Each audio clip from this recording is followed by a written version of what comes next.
Damira pamberi pedera mangomutasa. Gibson wajani? Damira pamberi pama. Uyendiani? Mangomutasa. Iyendiani? Gibson. Gibson? Yeah. Kombi ovundo? Ndini? Okay. Alright. Damira pamberi pedera mangomutasa. Damira pamberi pedera mangomutasa. Yes, ngatichikwana. Sezazikwa chikwana. Ndiye pachibatwa nemusha. Ndikaye pachibatwa nemusha. Ndikaye pachibatwa nemusha. Mwari mubatsiro wangu. Ari mubatsiro wangu.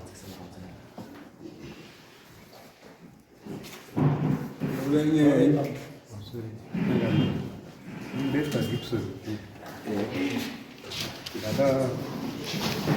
Ndakabva kwandinoshanda. Chida kutoona kuti ndingagadzira here matombo emazuva anambuya. Ndakasvika pamba pato nekebhini apa ndakatambirwa nayo. Mumba mangu mamakagara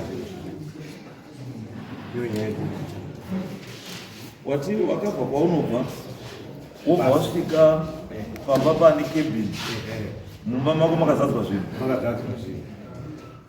akaisa kebhini ndiyani Awa. ndido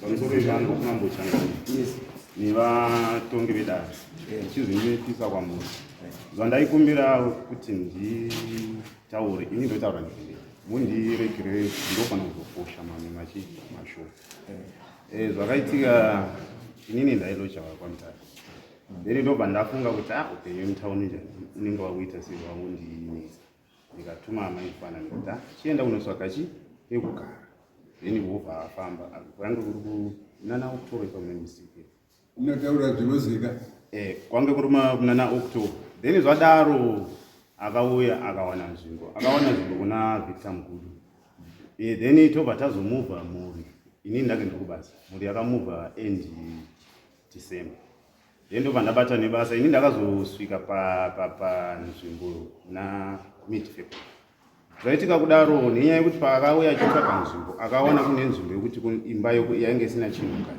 wobva ataurirana nambuya ndokuwana kurenda pamba paya ndokugara zvakadaro ndokusvika nguva yekuti pandakasvika ndikataura naVictor kuti ngatiite sei ngatiende kunosvika kwaSebhu kuti ndizikani kozi kuti ndigare ndisingazikani panapa zvinoita sei zvinonetsa ndakashaya mukana pekutanga ita February then ndobva ndadzoka March same thing happened then ndobva ndati ndobva ndazodzoka muna May pandakadzoka kuna May ndobva ndati ngatiende kwaSebhu akati ndikuya ndikutora munhu anofamba nemoto ndichauya ndikutora inimira ndimbofamba izvozvo hatina kuwana mukana uyu ndobva ndadzokera ndobva ndazodzoka muna July chakaitika ndechekuti zuva rekutanga patakasangana namukoma Gibson ndakasangana naye ndichibuda pamba yaari kuti yange yakazara zvinhu tikapesana hatina kumhorosana takapesana dzimai obva auya dzimai paakada kupinda pamba dzimai aibuda pamba iye achipinda vakapusherana zvokuti dzimai akasvika achindibvunza kuti masvika kuya ndiani handimzivi ndaona inini hana kunimhorosa anzi takwesherana ichipinda pachio mudzimai obva agezwa obva aenda kutauni aenda kutauni Gibson akasvika pamba papa pakebhini iyo akasvika achifamba akafamba pekutanga akatanga kutaura apinda pastendi achifamba achienda achifamba zvokuratidza kuti ndiye ari kutsika ivhu rake wobva afamba wobva aenda kukanzi ndiani ava kutengesa repanapa ndoziziva ndiVictor ndikati zvechokwadi mudzimai wangu akanditaura paakawirira naye naVictor kukanzi chitosiya zvese zvauri kuita izvezvi ipa usaite chinhu futi ndikati hongu nhasi paakasiya ndaita ndo zvandakamira ipa vadaro ndobva ndaita sei kwabva ati garei kwobva kwafonera Victor wobva auya tobva tagara pasi tiri mhuri tagara nemhuri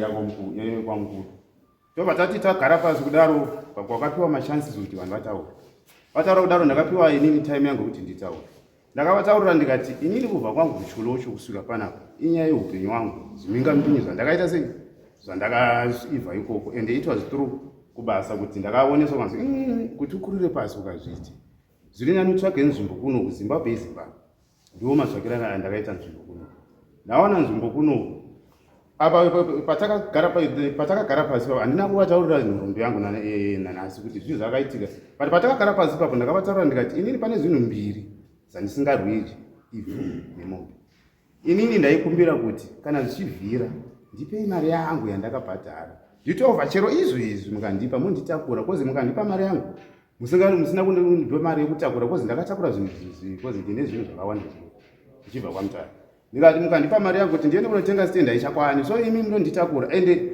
ndikavataura ndikuitiri utsi ndotsauka padhuze kuti mugone kunditakura muende kunondisiya uko inini ndiri munhu wemutema handidi zvinhu zvenoisi wabva vadaro vakati oright tanzwa zvavataura tobva tagarava tobva vati chiendai isusu tosara tichitaura tichakupa ichi indo zvakaitika pakazopesa mutauro wavo takataurirwa kuti tikuita sei tikupai nguva kusvika kubva izvezvi kusvika muend october end october ndo patichauya takupai mari yenyu muchibva pano kwabva kwati last week tange tine ceremony yatange tinayo nemudzimai mutaura taenda ukuku ndo kwakasara kuchiuya samoni yekuti tikudikana kwamama patakasvika musi weSaturday Sunday manheru ndo patakagamuchira chisemoni ndobva ndazoenda vani kwase ndikutaura kudaro mambo ndakamira zvese kumba kwangu hakuna toilet izvizvi ndakachera gomba retoilet takawana ndichirichera ndobva ndamira huku chaizvo hazvina pekugara zvinogara chete zvokuti zvokupinda pazasi pezvinhu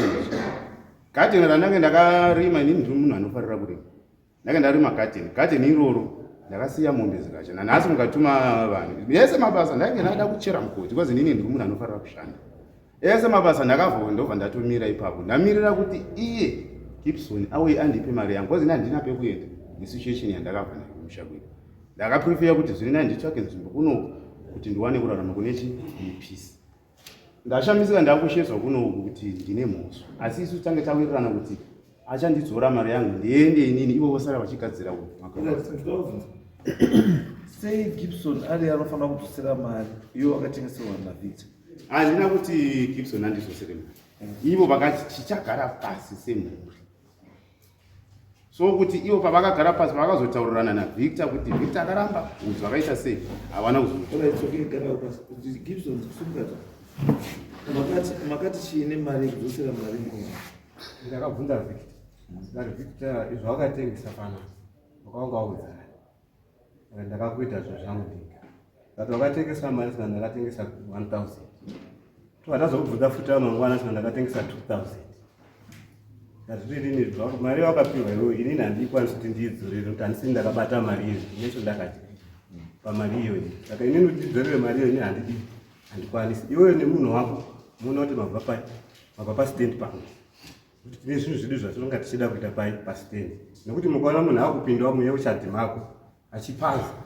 kutotanga kutovhura uchadhi takasiya achitora zvidzere zvacho zvirimo kuti achigadzira muovhoni pendakauya kunhamo yasekuru wangu kwamironga ndakaona zvikara zvazvidhina saka takazoita inini shungu yekuti nditoendesa hangu nyaya ikwani kwamambo asina ndakatoa 3 months ndikakadza kwana mubvisa zvinhu zvenyu munotsvaga kwekuita sei kwekuenda asi ndakaona kukontinya kuganya zviti ayati papa nekuchera kwangu wakuchera kwakanga wachitoisa gadheni kwachikoko kwakuine purogiramu yangu ndada kuita zvinhu kune dhemu nemugodhi utoripo uri mukati meyadhi chamu hakusiri kumunda mukati meyadhi zvakaita muno munhu otondo waka inini titori nomhuri Victor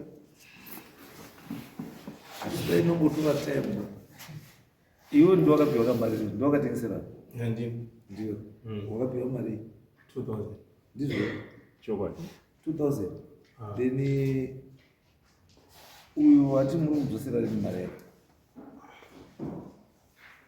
simtorano ile takaita isusu pawakambouya mfumo pawakapiwa notice awo anganzi 3 months anzi kupera kwaOctober ndopawachapiwa mari because uyatotaura zvawakataura makamutaura kuti end of October handiti then the issue yapo manje ndekuti uyu akuti ndamconcerned because takawirirana kuti end of October stop any construction asi izvi zvazi parukanya zvidhina ndizvo vaipa takataura papanguva ipapo hapana zvakazomboita pao saka imimi bambo mirai oche operations then uyu mukomana ane 2 options isaida kukudzosera ichi mari yenyu kana kukutsvagirai pamwe alternative pasina chii pasina dispute pako pacho pakadi ndipo ipapo ndakazopona papa saka ngepai uya Ini pandakatengesera vantu vendakuona baba. Ndakanzi apa ndo pako kuti ndakasatafa. Iwo ukapatengesa manyozo kare. Ndakauka kumwe kwacho so. Inini ndiri kuti haifani kumbotorera time this thing because this is your baby. Inyaya yako. Wakatengesa manyozo papa usina kukonzalta more. Anditi. Saka nyaya ingoti monde kuti the consensus yemhuri iri kuti pakuti dzosera munhu mari yake.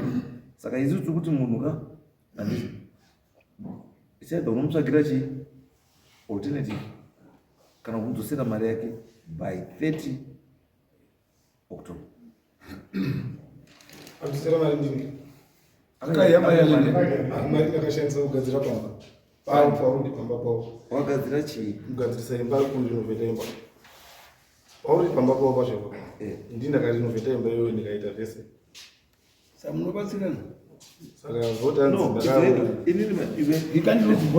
there's something I don't understand. And it seems pane patone rengo ownership. Pamba. Pane rengo ownership. Pamba. Because uyu go kana achirenovate imba yeuyu. And asi uyu akasvika pamba. He's not talking about my renovations yepamba. He's talking about cabin. Why are you not talking about my renovations?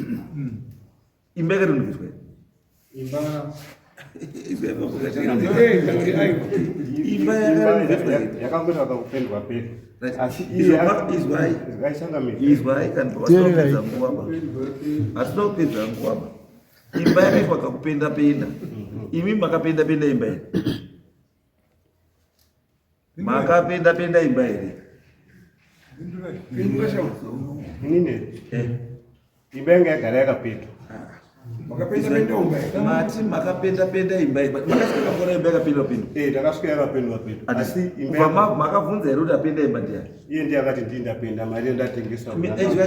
Izvo akati ndinda mari ndatengesa kuti ndiyapenda imba. Kubva mati chii? Ndikati waizopenda imba ngeyagwira nditi imba ngeyako. Haisiri yako. Imba yangu inoziva mavangeri andikuita zvinhu. Imimi makuti chiine imba yenyu yakapendwa. Although zvisiri pamutemo. Mari yacho yaitombosviki 2000 yakapenda imba. Imi ndosaka tati mari yakapenda imi kufunga kwenyu mari. Otherwise pamwe igaba renhungi rependa. Na 20 liters aya. Kupenda chiri chimwe chakaitwa kuti chii? Nacho nditori naye. Chimwe chakaitika kuti chii? Besides kupenda. Hapana zvimwe zvakaitika ipapo. Taura chimwe chautaura chii? imba iyi zvanga iri imba iyi. Ndakazotomira kupedzisa. Tangira kubva kurufu. Kusvika zvinhu zvese imba yanga ine macracks, yanga ine mawindo nezvese zviro zvakapwanyika. Zvese ndakaita izvozvo ndikagadzirisa imba. Nemamapuranga amwe anga akupera kuboora ndikazviitisa ino. Toilet chaiyo chaiyo. Papastorina ndikatocheresa gomba ndikatenga zvidhina nemari iyoyo. Ndikavakisa kubva pagomba apa. Kusvika pasilabhu. Kusvika pasilabhu. No, it's okay. Pane umwe anoziva pamba. Kusvika pasilabhu. Anozotopedzisa nenyaya. Izvaibambo. Tora munhu anozi ayo ari padhuze newe handisi. Ndii muri padhuze nepamba pacho. Makambosvikapo. Mukana wamirira pakaita. Wotoda munhu anoziva izvi tokuda kubvunza panapa. Wewe munazoti nzanzanzanza atidiba. Tuna munhu anoziva. Pamba apa munopaziva. Munopaziva ndii. Zvapapari nezvapari. Zvapapari. Papa akaita sei pamba.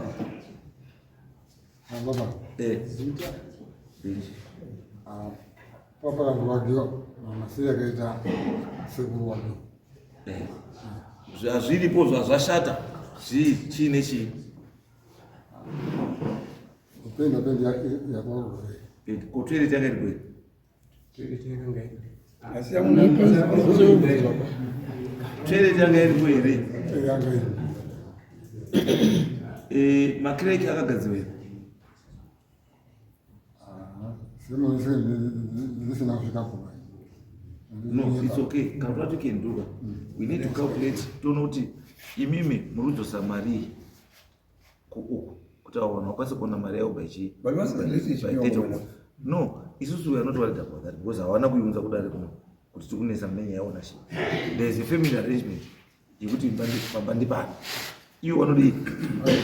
And the fact yekuti uyu ari kuacknowledge kuti uyu auya pamba pake uyu it means vari kuzivana ndezvechii ndakatengesa pangu what is he uyu ari kuti ipapo pandakatengesa baba wangu akasondipa but our mhuri iri kudisputa that no because patabvunza kuti ukatengesa manzvateerera kuma pandabvunza kuti ukatengesa zvokutengesa pako pakapiwa nababa wako iwe unogara kupi mukomana tichi ndiri kunogara kumusoro kumwe kwacho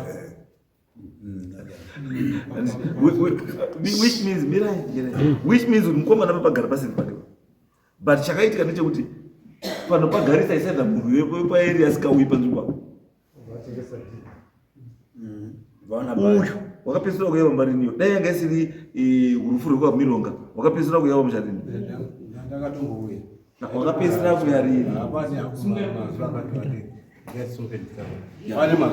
because unoziva zvinoita vanhu takuzviziva zvinoita vanhu zvinoita vanhu ka munhu aita 25 years asina kumbosvika pamba handiti aita 25 years asina kumbosvika pamba the moment panoratidza kuti pane zviri kuitika pane kashiri kanotofona kubva kuno kachitofona kwaruzi kumba and because of that munhu anenge akuya every week saka isusu we are not worried about that because our issue yange iri ownership we have discovered kuti pamba ndepani ndepako asi chatada kuita awawo iwe misled handiti asi wamisleedwa ndobva utorerwa futi chimari yani yawo handiti saka isusu kuti nyaya ireruke kumunhu wese handiti imi since baba pari penyu handiti totuma wakomana munokasangana kana mangwana chai endai pavo netsokawo ndoda kuti moone madevelopments ese akaitwa ari kutaurwa neuyu tisanyeperwe nevanhu because hakukwirwi basketball ndeapa pamira endai pamhiri moona kuti toilet itaurwa nemukomana uyu yakawakwa here macrack arikutaurwa akagadzirwa here mapuranga ari kuzi manyowani aripo here then from there tokasonga taane figure now yekuti figure yemarepairs imari yakati mari iyoyo yodzoswa back kune mukomana uyu awa chavari kudai mari yavo 2000 end of October handizvo because right now hatingakwanisi kutaura kuti ubvisa mari yakati dzosera uyu mari yakati because hatitoziva kuti chimboti already wari tu ipapo uyu ari kutoramba kuti makeke akagadzirwa ari kutoramba futi kuti haangamona saka toda kuenda pachi especially local ngatiende paground tione zviri paground then we can make a decision isingatingi yes yes ndada kuti oshadi yangu yakadestroy kokugara kwari kuita ipapo mari yachiri kubhadharwa ndiya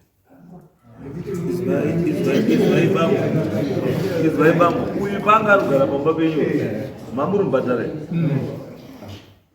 uyu panga achigara pamba penyu mamuchimubhadhara here pamusoro echangamiri ndandisingamubhadhari reason nenhawe kudai baba papari pangu vaigara kuzambia nababa saka pawakanga wakura baba ubva kuzambia wanga wasina kwekusvikira ini ndikati baba izva musina kwekusvikira chigare pamba apa nechinamainini asi pamba ngepani ngepangu ndikatovaudzawo ndikati wese anenge akura anofanira kuziva kuti anoenda kwake kwekuwaka noti pana vayadhini saka you are telling me kuti baba anga asina stand anga asina stand ndinhandine stand saka iwe wakanga uri kutowachengetawo ndari kutowachengetawo pamba ipapa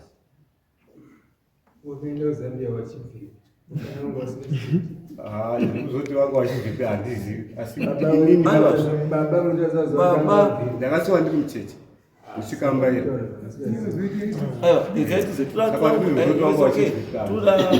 toda umwe toda vanhu vanoziva history yacho so that patori imwe nyaya yakubuda chatinoziva ndekuti wachienda kuzambia wegarepi baba wacho pakaenda awa kuzambia pakaenda baba wakomana wa kuzambia aigarepi vakaenda baba wa kuzambia baba wakasosiwa nimitisa mai wavagari baba awa wakamitisa mai awa asati aenda kuzambia aigarepi aveno kwaigara vati tasikatobvasi angari murenga mukudero angari panguda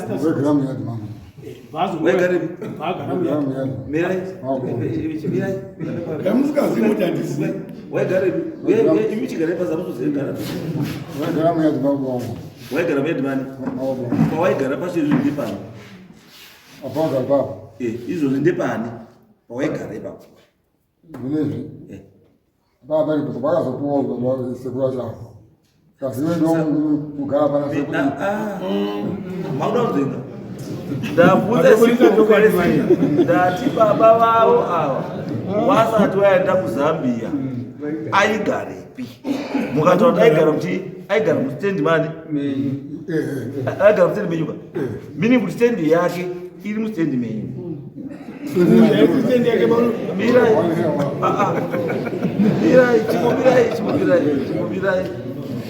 urusenge ipapo ndimi munelendi yewana ndimi munelendi yewana imimi ndimi munelendi yewana Saka azokuwa zvi. aiwa makawapa ko awa Wapi? awa Awela. awa Awa. Ngora mera dibasa. that is stendi yavo awa iri kupi awa Ipo zai pagara wake. aiwa ndosakutaura mukuda kutaura makundiburisira kuti another embone makundiburisira yaikuti wana awa nepane uyu pane joined ownership yemhuri iyi nemhuri iyi baba iwanika baba iwanika baba iwanika saka nababa ari kugara pawaigara saka sei muruzivaasi pavo those are also entitled kaipapo ndivana mukubira ndivana mukubira ndirakidzei pavo kwamukudu pabababavo itaurai gare pasi pambo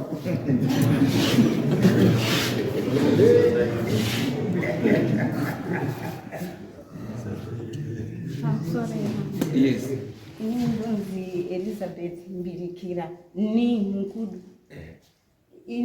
pamusha paigara baba wedu vaigara mumusha mumwe chete nanambuya mukudu mwakuru vainge ingori family yese yakatenderedza tichigarawo ipapo isusu vona sekuru vachizogara vachizoendawo pastendi yavo iyo iri kunzi ndiyo yaGibson iyi baba vane stendi yavo kwakanzi kwakapiwa wiri mukoma weuyu mwana wababa wedu isusu pawakaguma kuzambia saka wane stendi iriko iri kuseri asi haisi kure nekubva pamba pastendi pavo panani izvozvi stendi iyoyo yakanzi pana ndeyawiri asi hapana kuita sei wiri akambowaka hapana munhu izvezvo izwai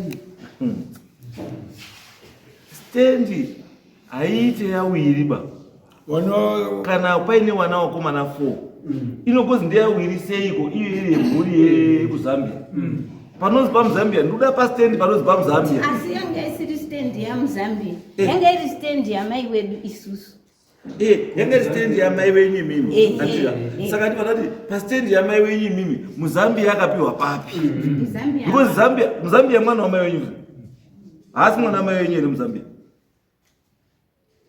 ndati muzambia haasi mwana wamai wenyu ndotwara mukadziba ndotwara murume baba wake uyu ndo baba wedu saka ndoti baba wavo imimi muri wana wamaikuru muri wana wamaikuru ko stendi yamainini iripi mainini wangu vasina stendi wanga vachigara kuzambia vachibva vanga vanemba yavo kuzambia nababa vachibva wabva kuzambia vachiuya kunoku vasvika kunoku vakanga vasina pekusvikira ndobva vangonzichi baba hatingagoni kukudzinga kuti titi baba hapana pekugara iyo imba iyi iripo saka baba imimi chigosani kugara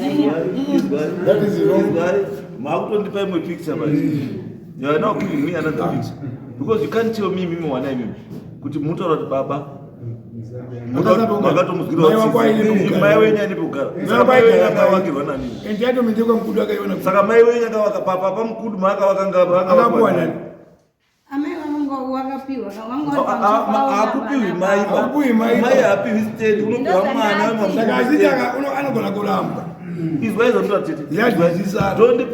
try to be very protective. Kuna mai wenyu. Anzo.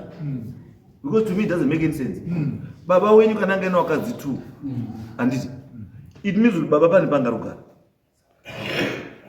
Haiti wakadzi 2 asina parugara. You can't tell me baba wakadzi 2. Zvaina wakadzi 2 wochitazi mai parugara ba. Baba akazobva baba akabva kuZambia. What do you mean? Muruti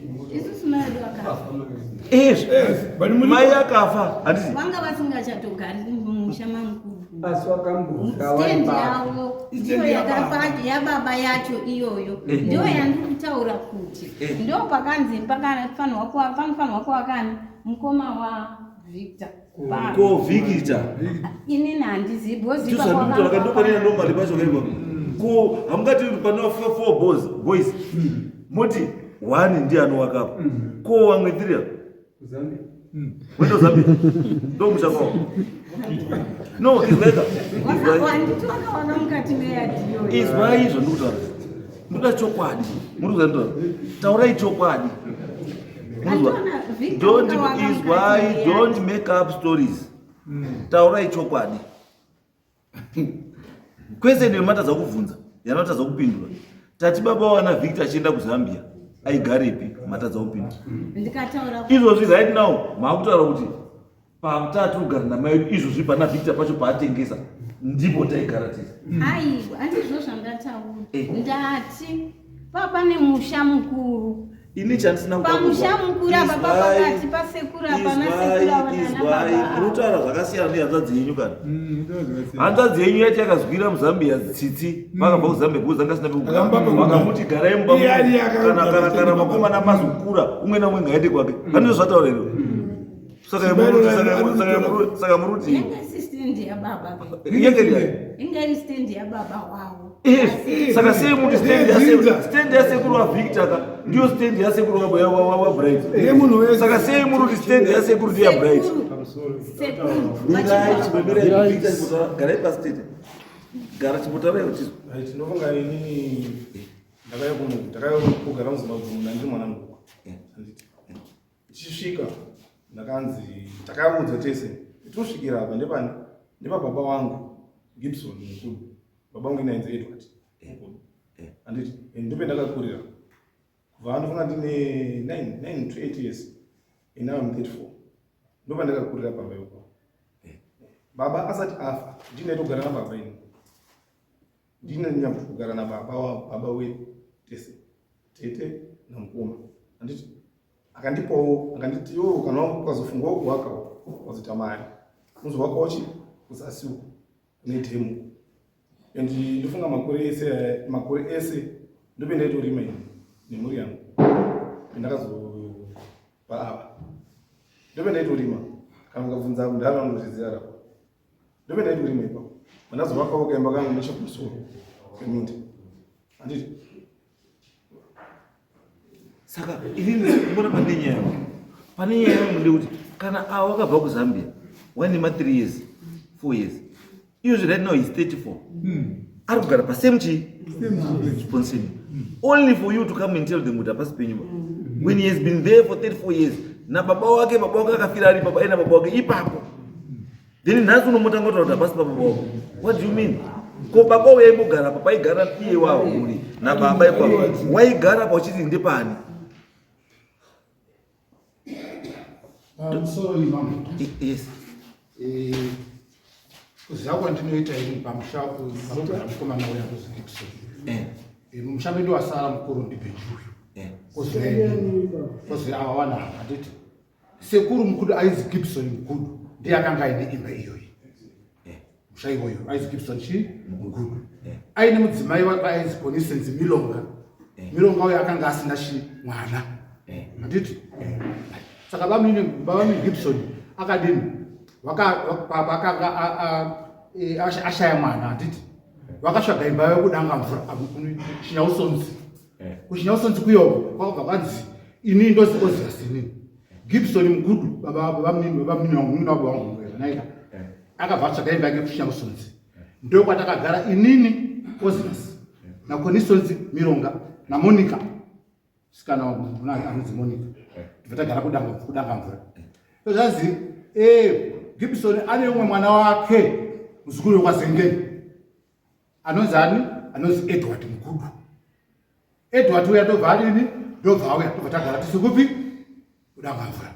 Ini ndatogara pamini nokuti anga asina mwana akati uzesi ndakumutora kuti aitoshi mwana wangu sezvo ndisinawo mwana mukomana handiti tagara mukoma Edward akabva atanga kudini kusenzi mamutare tichigara kudanga mvura kwabva kwabuda nyaya dzokuenda kupi kuZambia. Edward kuZambia, mukoma wiri kuZambia, mukoma Philip kuZambia, wabva waenda kuZambia wakomana wariko mukoma Edward anga ino mukadzi wakanyinga kuno baba uyu mai mai uyu handiti mai anga ine uyu musikana naiye nomukomana akashaya aizi Chaka handiti mai nini koni mukadzi wangu vamini wangu akasina mwana wayo ndokuti iwe Gibson nokuti wakatowa zani nemurume wangu handinawo mwana ino ndiwe unozogara papi pamba panapa ndakusira chi mushauno ndobva mukoma Edward azobva hake kuZambia mai uyo akazombogarawo Edward ungauya hangauyi Edward ungauya hauyi mukoma Edward arora kupi kuZambia mai uyu nawawabvani nobva waenda asi Gibson akaramba ari pambanani namai Nikoni. Mai Nikoni mirongo wayo wakazofawo Gibson yabva sara aripo. Gibson ndozoendotsvagwa basa rake kupi kuHarare achipota achimbouya kumusha zvokuti Gibson akaya pamirongo akambouya before kwa mirongo vaishumba yairi kuvhunza pandoda kuvhunza ndepekuti avo pawakabva kuZambia panarration yemapa muri ratidza kuti vanhu vakabva kuZambia unobvira wambogara wakagara pakabva kumaedwa kuZambia akabva azi uyu baba sanogara henyu apa nokuti hamuna shi That statement is wrong. That statement is wrong. Very wrong. Because muri kutaura panapa muri kutaura kuti papa rogarwa nani apa papa chigarwa naGibson apa handiti musha wasekuru handiti musha wasekuru saka then why do you say Edward Mwana wasekuru mwana wasekuru ane entitlement pamba ipa baba nemwana ndiani mwana wako wasirwa webasita uyu akauya handiti akasvika akagara mumba mabani mababa wake handiti ndizvo asi ive yakapiwa ini munhu vanyasekwe ko imba yekuchinya usinziri ripi yakazotengeswa baba yakatengesa yakatengeswa nani naye sekuru but kamaita mungona kwaima problem isi imi muri panapa nditi mwana wenyu angarwisana here imimi nesitendi yababa wenyu ownership ndozvamurikubvumidza kapo vanofanira kutosheka nzvimbo yakasiona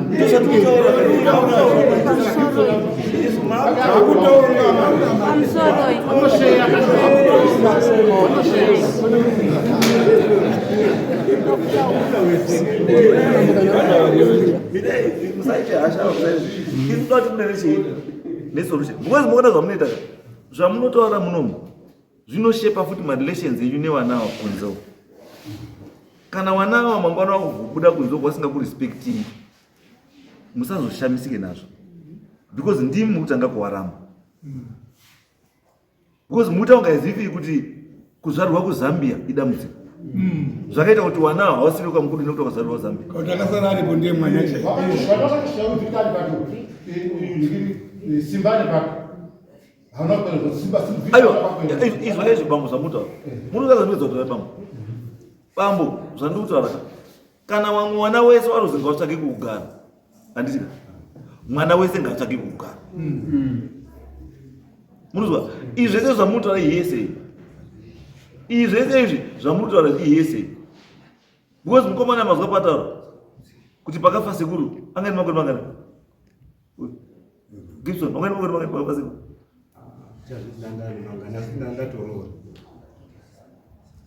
wangani makore mangana asi baba wako anga aripo here akatanga kufa ndiani sekuru nababa sekuru ndiye akatanga which means wamakasara naye ndiani Wakasara naye ndiani? Watakasara naye ndi baba, ndipo wakazuya. Aiwa, izwa. Ndati wamakasara naye ndi baba. Anditi. Saka iwe kweza untoroti wanga urutaurira baba wako iwe zvekuita pamba baba wake. Anza isimbo kwese. Maoko pasi. Anza isimbo kwese. Anza isimbo kwese. Ndati uruti here iwewe. Wanga urutaurira baba wako iwewe zvekuita pamba baba wake. Because that property is you are not a beneficiary. You are not a beneficiary to that state. Is why if right guys muzwa kufundiswa ntsika dzakashata. Wena katodzikona zokurumamisha neso. Ayo, ndizva muita. Because kana muri ukutaurira baba wako iwewe ndiye beneficiary we estate ya baba wake. Andisi mira zikisema maoko pasi. Chakudzikisa iwo. Baba wenyu andisi ndiye beneficiary we estate ya baba wake. Direct beneficiary we estate ya baba wake. And then you come and stand here kuti baba wangu ndakamukuti chimbogara apa unapogara muimba ya baba wake nekuti une zita na baba rasekuru uchitaura baba wako iwewe direct baba wake kumutaura iwe kuti azi chamukupa kugara. Guys, let's be practical. Let's be African. Let's be African. I'm not talking let's be African. Pale namusu kutaura Wana watu washe njakasema na sokurwa. Kuti uyakati kwa pake kugaraka.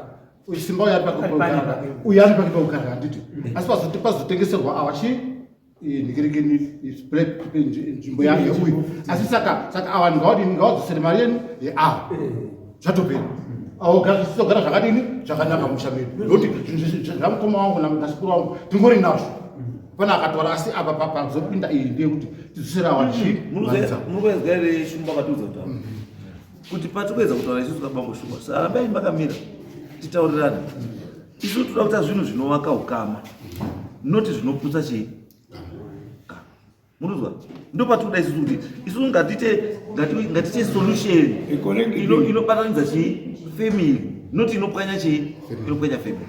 Saka isusu tiri kuti zvakaitwa zviri wrong zvekutengesa chii stand but patisiri kuwirirana ndepekuti avo vanawa hawana chekuita nepamushana. Kana muntu anacho ndopatikutaura kuti titest because uyu mwana ataura kuti kubva ndakabva kuZambia ndine 3 years. Izvozvo I'm 34 years. Ndichigara papi? Ipapo. Mozomutaura after 31 years kuti panapa pasi papo pako. Guys, let's be fair. Papsema. Iwo udzinga zvikuita pamushana.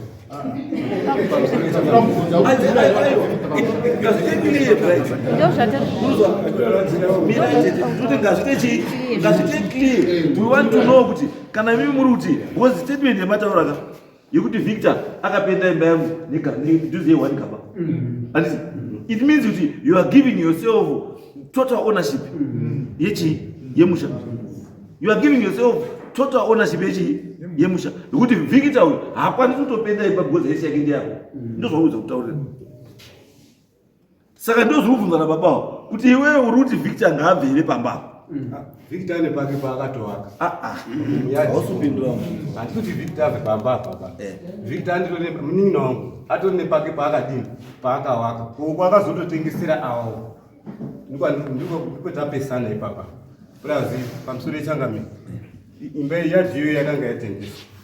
Ndikatenga ndini nasekuru wakanga watengesa yadhiyo. Ndikabhadhara mari yacho ndini ndakayabhadhara. Mira. Zobura statement yako. Musha wakanga wapotengeswa na sekuru. Nani? Na sekuru Gibson. Akatengesa kunani? Akatengesa kuna Nziluish. Iyo voita sei? Inini ndibandazviramba ndikati sekuru azviti izvo mai wangu washova. Bandadzorera mari. Andisi. So iwe pakadzorera mari ndo pane dambudziko ipa. Wazotaura basi. Zvakaitika nini? Chakakupa wakazupa izwa bambo. Wakutaura chokwadi bali bambo. Nezvino vazotaura kare tatopedza kudara. Muri batotopedzera kuwa bambo. Nyaya yenyu iri pekuti sekuru wakanga watengesa musha wawo. Ngatibva tadzoka kumashure, let's rewind. Tibva tataura zvese zvamamutaura zviya izvi zvokuti sekuru akasiya kutaurira kunyepa, manyepo esa. Saka ngatimboclear zvese zvazvanyorwa zvese kuti manyepo. Mamutaura ese manyepo, mauta akataura chokwadi. Chokwadi ndechekuti nyaya yakatangira pekuti sekuru zvakanga atengesa musha wake, it simply means sekuru anopa munhu musha wake. Because sekuru akanga atengesa musha wake. Imimi Ruishi angatengesa kuna sekuru mabata zviiti ndo mabadzosera mari yaRuishi. Saka pakudzosera mari yaRuishi ndo pakazvipa ownership yekuti ndini ndabhadhara papangu nekuti ndini ndadzosera mari yaRuishi. But now the question yochiuya kuti pawakadzosera mari yaRuishi, was it a family decision kana kuti a personal decision? Because if it was a family decision, then it means that everyone was supposed to contribute towards that. But if it was a personal decision, and it then meant that mushawa wani wako zvakafanira kuti utaura kuti wakatenga iwewe kubva kuna Ruishi, musha wangu usiriwe bani kwa mkuu. Family munozviziva here kuti ndeba Ruishi akatorwa matenga. Saka vakazogara pasi zvikanzi azviitima vachinasa bvunde kanzi azviitima kuti musha utengeswe ungadzorwe mari yake, vadzorerwa mari yake. Saka izvaizvo ndo patikubvunza samukuru kuti pakadzorerwa mari kuti musha uite we-individual here kana kuti uite wemhuri. Chakaitika ndechekuti pakubhadhara kukaitwa mari yacho wakomana uyu Gibson neuyu Eliza naChaka asati afa. Chaka ndiye ngari oyakiwe Eliza ozoya Gibson. Chaka asati afa kuti pakatengeswa naRuishi ndo pakabva padi wabva wati aiwa hazvichaiti mushandi wechi ndewedu vawakontributa mari yavo apo vana vawatenga musha uya kudzorera mari yemunhu uya Ruishi vadi vabva vadzokera mudhara anga asikachabhoye kunokanga ugara kudanga mvura haana kugara auozi angatoziva kuti pamba hapasi ndakatengesa. Saka musha ubva ungosara uri pano. Saka nyaya irinyanya kunetsaka ndeyekuti uyu Changamire uyu ari kuona musha wacho wese wapera kuiswa masitendi amwe awanda muyadhi macho futi pamusoro pekuti uyu akati agara henyu. Saka uyu Victor ane pake paakatopuwa pakawaka, uyu Simba ane pake pakawaka. Saka uyu akutoto saka babu akumananga zvamunoziva taurai, zvamusingazivi musataura munozwa varume. Naiyo akapa Victor parugara ndiani?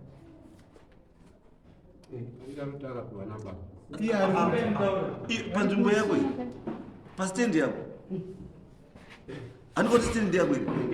Saka ndikubvunza kuti akapa Victor pamuri kuti imimi Victor ane pake paakapiwa, akapa Victor ndiani? Because muridzi westendi ndiwe yawakatenga kuna Ruishi.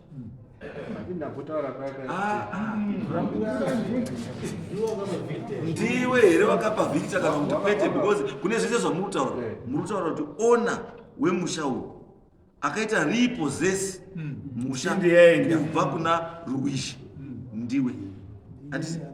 Asi iwe kuti ndiwo uri kutaura kuti Victor ane pake paakapiwa, meaning kuti hausiwe wakamupa, umwe munhu akamupa. Ndiwe tikubvunza kuti akapa Victor paakagara izvozvi ndiani? Without your authority, the owner.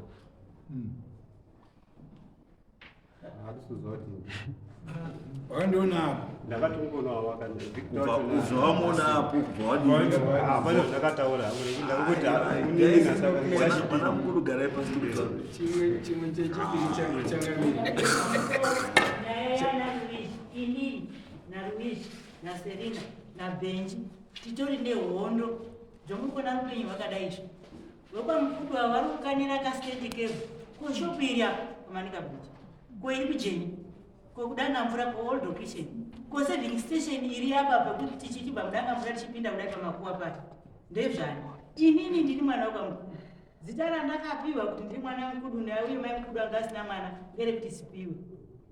Saka baba angu asisina mari yekudzidzisa. Ndakadzidziswa kusenda Gashini kusvika 1974.